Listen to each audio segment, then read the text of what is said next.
मंजली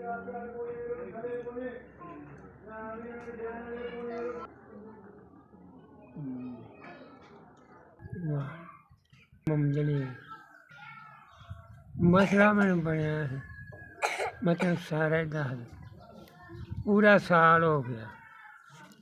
मैं घर खड़ा, मैनू निच आई तो इतने कमर च दर्द हुई, वो मैं टीके लवाए 2 दिन। 4 बच्चे ने 3 बच्चे तार थले का मारिया गया ते जख्म होया। रात बड़ी तकलीफ पाने आन के जरिया नहीं जरिया जाता, बहुत ही तड़फते ने, बहुत ही तड़फते ने आन के हुण बहुत ही इलाज बीमार हाल 2 साल हो गए ने। इलाज करते हैं हुण कोई तकलीफ, बहुत ही तकलीफ है।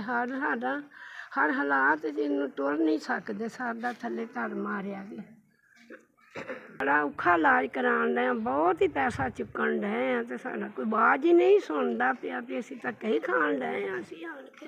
पर लगते ने असीं बड़ा औखा इलाज करान डे जी, फिर कोई आवाज सुने तां बच हो सकता है। तो बहुत ही तकलीफ ज़्यादा हुण बहुत हस्पतालों च धक्के खा के आए हैं।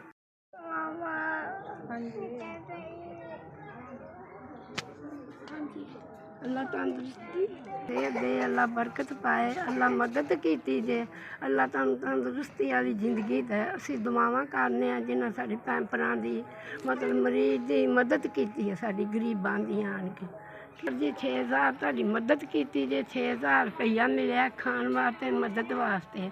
असीं बहुत हथ चुक के दुआ करांदे, नमाज पढ़ के मसीते बह के तुहाडे हक बहुत दुआ मंगांदे। अल्लाह तुहानूं ज़्यादा देवेगा, अल्लाह बहुता देवे।